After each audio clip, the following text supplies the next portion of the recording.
Fast player, लंबी पारी खेलनी थी, लेकिन टाइम हमारे पास बहुत कम है। जितना एसेंशियल है, जितना बहुत इंपॉर्टेंट है, उतनी ही चीजें मुझे बतानी है।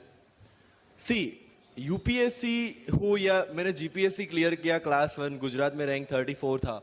यूपीएससी क्लियर किया, rank 570, IPS, becoming the youngest IPS of Gujarat at such a early age, and then people come to you and बोलते हैं आप बहुत नसीबदार है, you are very lucky. I tell them in reverse, luck favors the brave. कोई अपना luck साथ में लेके नहीं आता, वो बनाना पड़ता है। अगर आपके पास रिस्क लेने का एटीट्यूड है, सी, मैं गुजराती हूं and we know the business, and business का एक ही फंडा है, higher the risk, higher the profit. So अगर 8:30 को आपका एक्सीडेंट होता है और 9 o'clock आप मेंस की एग्जाम देने जा सकते हैं, इंटरव्यू से पहले 1 महीने तक आप हॉस्पिटलाइज्ड है और उससे 1 वीक पहले आप दिल्ली जाके उसकी प्रिपरेशन कर सकते हैं, तो luck has to come with you. उसको आना पड़ेगा और आपको आईपीएस बनाना पड़ेगा। लोग बोलते हैं कि एक्सीडेंट के बाद आप जाके आए एंड ऑल, तो द सिंपल था कि मैं एग्जाम के लिए निकला, मेंस मेरा था, सुबह GS3 का पेपर था। 8:30 को मेरा स्कूटी स्लिप हो गया, मेरा लिगामेंट इंजरी हो गया, लेफ्ट हैंड में इंजरी था, सीट से ब्लीडिंग हो रहा था। लेकिन मेरे पास 2 ऑप्शन थे। मैं खड़ा हुआ, मैंने देखा, okay my right hand is safe, and I decided I will go to the exam hall and write the exam. मेरे पास 2 ही ऑप्शन थे, या तो मैं वहां से उठ के रोने लगूं, यार मेरे साथ ही ऐसा क्यों हुआ, मेरा एक्सीडेंट हो गया, मेरा मेंस खराब हो गया, और हॉस्पिटल जाओ। या दूसरा ऑप्शन था कि मैं देखूं कि मैं 3 घंटे और सरवाइव कर सकता हूं। हाँ, कर सकता हूं। मैं मेंस के लिए एग्जाम हॉल में गया। ये जितने भी फोटोग्राफ्स लगे हैं, सर ने जैसे बताया कि जितने भी इंसान सक्सेसफुल हुए, अगर आप उसकी लाइफ स्टोरी देखेंगे तो कहीं ना कहीं एक मोमेंट आता है जहां पे वो इंसान की जो स्ट्रगल है वो पीक पे हो जाते हैं। वो इस मोमेंट पे आपको डिसाइड करना है कि आपको वहां से यू टर्न लेना है या आपको वहां से आगे निकलना है। इन सब लोगों ने डिसाइड किया कि उनको वहां से आगे निकलना है, एंड दैट इज द फंडा ऑफ लाइफ। सक्सेस उन्हीं को मिलता है जो इस स्ट्रगल वाले मोमेंट से आगे निकलने की सोचता है। जब भी आपको लगे कि आपके सिर पे बहुत मुसीबत है, जब भी आपको लगे कि आप हर तरह से गिर चुके हैं, जब भी आपको लगे कि आपके पास कोई ऑप्शन नहीं है, तब एक चीज आप अपने दिमाग में लाइएगा कि यही मोमेंट है जहां से आपकी तकदीर बदलने वाली है। क्योंकि डायमंड जो होता है वो जितना ज्यादा घिसता है उतनी ज्यादा उसकी वैल्यू होती है। सोना जो होता है वो जितना ज्यादा तपता है उतनी उसकी वैल्यू होती है। अगर आप जिंदगी में तप रहे हैं, अगर आप जिंदगी में घिस रहे हैं, अगर आपको लग रहा है कि आप हर तरह से मुसीबतों में गिरे हुए हैं, तभी आपकी जो वैल्यू है वो बढ़ने वाली है। और यही मेरा एटीट्यूड रहा है। लोग बोलते हैं कि तुम्हारी फाइनेंशियल कंडीशन ठीक नहीं थी, पापा इलेक्ट्रिशियन थे, मम्मी हाउसवाइफ थी, डायमंड के कारखाने में काम करती थी, उसके बाद उन्होंने मैरिज में रोटियां बनाने का काम किया, और उस तरह से मैं पढ़ा। लेकिन जब मुझे पूछा जाता है कि ऐसी कौन सी चीज है आपकी लाइफ में जो आप बदलना चाहते हो, एंड आई सेड नथिंग। क्योंकि अगर वो चीजें नहीं होती मेरी लाइफ में तो शायद आज आपके सामने मैं नहीं होता। तो अगर लाइफ में प्रॉब्लम्स है, अगर लाइफ में स्ट्रगल है, जैसे सर ने बताया struggle is a part of life, and I strongly believe in that.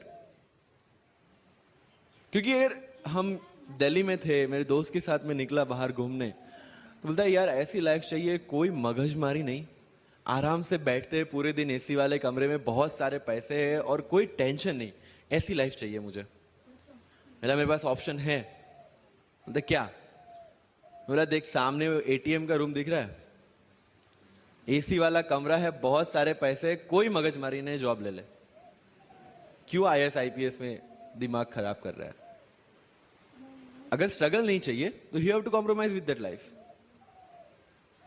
जब भारत वर्ष का सपना चंद्रगुप्त ने देखा, चाणक्य ने देखा, और उस भारत वर्ष को बनाने के लिए जब ये संघर्ष जारी था, और तब राजा धनानंद की डॉटर दुर्धरा से चंद्रगुप्त को प्यार हो जाता है, और जब चाणक्य उनको बोलते कि नहीं, तुम्हें उससे दूर रहना है, और तब चंद्रगुप्त बोलता है, आचार्य कभी कभी सोचता हूं कि जिंदगी में या ये भारत के सम्राट बनने के लिए इतना त्याग, इतना बलिदान ना देना होता तो। और तब चाणक्य रिप्लाई करते हैं, तो हर कोई भारत का सम्राट होता। This is the fundamental rule of life. अगर आईएएस बनने के लिए, आईपीएस बनने के लिए सेक्रीफाइस करना नहीं पड़ेगा, अगर उसके लिए आपको त्याग नहीं करना पड़ेगा, तो आज पूरे इंडिया में हर घर में आपको आईएएस आईपीएस मिल जाएंगे। So when you are entering into this game of UPSC or MPSC, make sure that you have to sacrifice anything which will take you to your goal. लेकिन प्रॉब्लम ये है कि हमें टेंशन होती है, यार दोस्त की एंगेजमेंट है, उसकी बर्थडे पार्टी है, उसकी शादी है, अटेंड नहीं करूंगा तो बोलेगा मैं तेरी शादी में नहीं आऊंगा, एंड ऑल। लेकिन बिलीव मी, जब आप आईएएस बन जाओगे, वो सामने से याद दिलाएगा, भाई इनविटेशन कार्ड नहीं भेजा तूने। समझ रहे हो? तो जो कुछ भी इसके लिए सेक्रीफाइस कर रहे हो, वो जब आप उस पोस्ट पे पहुंचोगे, सब कुछ वर्थ है, सब कुछ। मेरा इंटरव्यू था यूपीएससी का, मुझे एग्जैक्ट डेट याद है, 23 मार्च को मेरा इंटरव्यू था। 20 फरवरी को मुझे हॉस्पिटल में एडमिट किया गया क्योंकि मुझे इन्फेक्शन हो गया था बॉडी में, एंड बहुत हाई फीवर था, तो आईवी के अलावा कोई ऑप्शन नहीं था। 1 मार्च को ठीक होके मैंने सोचा चलो दिल्ली निकलते हैं। 2 मार्च को मैं दिल्ली पहुंचा। 3 मार्च को वापस से टॉन्सिलाइटिस का अटैक होने की वजह से फ्लाइट लेके वापस से पालनपुर, अहमदाबाद, अगेन हॉस्पिटलाइजेशन। 15 मार्च को I got relieved from the hospital. 16 मार्च को मैं दिल्ली पहुंचा, और 23 मार्च को I gave my UPSC interview. तो 1 महीने का हॉस्पिटलाइजेशन। उसके बाद जब दिमाग में ये था कि मेरे साथ जो लोग इंटरव्यू दे रहे हैं वो 1 महीने से प्रिपरेशन कर रहे हैं, एंड 1 महीने से मैं हॉस्पिटल में था, again I thought this is the moment to prove yourself. I went to the interview, और पूरे इंडिया में 2nd highest marks in interview. This is not to say कि मैंने कितना अचीवमेंट लिया, this is just to say UPSC is all about this. मैंने कोई preparation नहीं की थी यूपीएससी के लिए, इंटरव्यू के लिए, but again I scored good marks in interview, because UPSC सिर्फ आपका नॉलेज चेक नहीं करता। Make it very clear in your mind, जैसे सर ने बोला, it's a game of wisdom. आपको पहले ऑफिसर बनना पड़ेगा यहां से। यूपीएससी का काम तो सिर्फ थप्पा लगाना है कि हाँ ये ऑफिसर बन गया। जितने भी आईएएस आईपीएस ऑफिसर्स को आप मिलोगे, you will realise this thing कि ऑफिसर वाली क्वालिटीज इसमें पहले से है। आप जब प्रिपरेशन स्टार्ट करते हैं तभी से समझ लीजिए कि आपकी आईएएस और आईपीएस की ट्रेनिंग भी स्टार्ट हो गई। बिकॉज जो क्वालिटीज आपको चाहिए as an officer, as an IAS, as an IPS, क्या क्वालिटीज चाहिए? फर्स्ट ऑफ ऑल कॉन्फिडेंस, कि जब आप उस सीट पे बैठते हैं, आपके सामने कोई भी क्वेश्चन आएगा, you will be able to handle the issue. ये कॉन्फिडेंस लेके आपको उस सीट पे बैठना है। यही कॉन्फिडेंस चाहिए when you start the preparation. Decision making, अगर हर एक टॉपिक पे आप हर एक कोई को पूछने जाते हैं, भाई इसमें कौन सी बुक पढूं, इसमें क्या पढूं, इसमें क्या करूं, then you are not suitable for this exam. लोग बोलते हैं कि 1 साल में प्रिपरेशन, जैसे मैंने जून 2016 में मैं दिल्ली गया, और जून 2017 में मैं अपियर हुआ, and I clear UPSC and GPSC. People से कि सर 1 साल की मेहनत में आपने एग्जाम क्लियर कर दिया। यस, टेबल और चेयर पे बैठ के करने वाली मेहनत 1 साल की थी, लेकिन उसके पीछे की मेंटल प्रिपरेशन कितनी पुरानी थी। जब मैं प्राइमरी स्कूल में था तब सोचा था कि आईएएस बनना है, और तब से मेरी जो जर्नी है, तब से मेरा जो टेम्परामेंट है, तब से मेरा जो एटीट्यूड है, वो इसी डायरेक्शन में था। जब कॉलेज में था तब मैंने एनजीओ स्टार्ट किया, 3 एनजीओ से मैं जुड़ा था। जब लोग सोशल मीडिया, व्हाट्सएप और फेसबुक पे बिजी थे, मैं वहां स्लम में जाके बच्चों को पढ़ा रहा था। क्यों? क्योंकि मुझे पता था कि फ्यूचर में यही काम करना है, क्यों ना अभी से उसकी ट्रेनिंग ले लो। So I have invested my each and every moment for this गोल।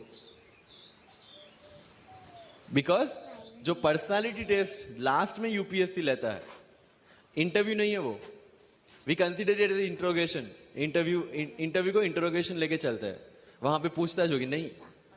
अगर यूपीएससी के इंटरव्यू में 10 में से 9 क्वेश्चन के आंसर भी आप सॉरी सर और sorry ma'am, I don't know कह के देते हैं, उसका कोई इंपैक्ट नहीं पड़ता।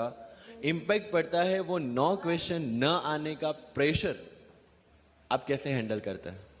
आपके पसीने छूट जाते हैं या आप वही टेम्परामेंट के साथ इंटरव्यू कंटिन्यू करते हैं? मार्क्स उस चीज के, मार्क्स है आपकी सोच के। एक ऑफिसर के तौर पे जब आपको आईएएस या आईपीएस की सीट पे बिठाया जाएगा, how will you treat the citizens of this nation? What will be your attitude to each and every person who is going to come and meet you? These things are being tested during UPSC interview.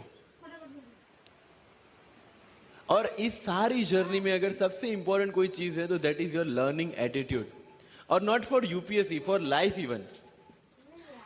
Because when I'm speaking in front of you in Hindi and English, to be very clear, I belong to rural background of Gujarat, और मेरा study जो हुआ है वो पूरा Gujarati medium में हुआ है, गवर्नमेंट स्कूल में. 12th तक का स्टडी मेरा गवर्नमेंट स्कूल में हुआ है, गुजराती बोर्ड में, गुजराती मीडियम में. And yet I can give my UPSC interview in English in Delhi and score such marks. Where did it come from? कहां से आता है ये? मुझे अभी भी याद है मेरा college national institute of technology Surat था, जहां पे मेरे साथ जो पढ़ने वाले बच्चे थे वो सारे सीबीएसई आईसीएसई वाले थे, और मैं एज ए एलियन वहां पे पहुंचा था, क्योंकि तब मुझे पता चला कि मैकडी जैसा भी कुछ है और उसमें बर्गर जैसा भी कुछ मिलता है.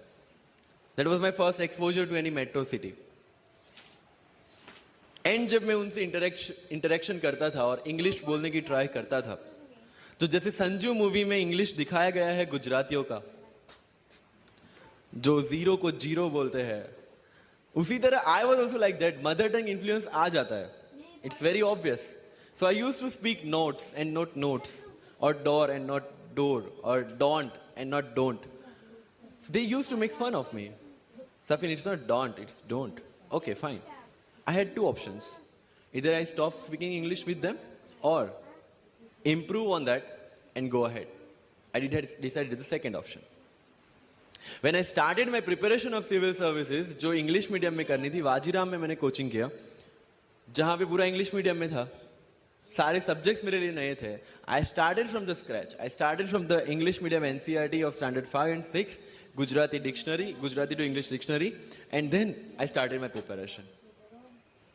कभी कभी ऐसा होता था कि द हिंदू का पूरा एडिटोरियल पढ़ लिया और उसके बाद आई वाज लाइक कि मैंने क्या पढ़ा. ये होगा, सबके साथ होगा. बट उस जगह अगर आप टिक गए, उस जगह अगर आपने पेशेंस रखा, उस जगह आपने अगर सरवाइव कर दिया, तो इस एग्जाम में भी सरवाइव कर जाओगे. क्योंकि यूपीएससी की जो रेस है उसमें कभी भी कछुआ, कभी भी खरगोश नहीं जीतेगा. इसमें जीतने वाला ऑलवेज कछुआ ही होगा, जो स्लो बट स्टेडी रहेगा. लग जाते हैं 5 साल भी लग जाते हैं, 7 साल भी लग जाते हैं, 9 साल भी लगे हैं लोगों को एग्जाम क्लियर करने के लिए. लेकिन बिलीव में जब रिजल्ट आएगा ना, तो वो सारा सेक्रीफाइस आपको वर्थ लगेगा. आप पढ़िए लोगों के इंटरव्यूज. मैंने क्या किया कॉलेज के 4 साल में? I went through each and every interview of UPSC toppers on YouTube. Ira Singhal से लेकर टीना डावी मैम तक सबकी इंटरव्यूज मैंने देखे. For what? Just to know कि उन्होंने ऐसी कौन सी गलतियां की थी जिससे इनको इतना टाइम लग गया, और मुझे कौन सी गलतियां रिपीट नहीं करनी है. क्योंकि चाणक्य ने कहा है कि दूसरों के एक्सपीरियंस से जो सीखते हैं ना, वो जल्दी आगे आ जाता है. क्योंकि खुद सब कुछ अनुभव करके सीखने के लिए जिंदगी काफी छोटी है. I did the same. 4 साल में हर एक टॉपर का इंटरव्यू देख लिया, चीजें समझ ली कि ऐसी कौन सी चीजें जो इन सब ने की है, और ऐसी कौन सी चीजें हैं जो गलतियां हैं जो इन्होंने की और जो मुझे रिपीट नहीं करनी है.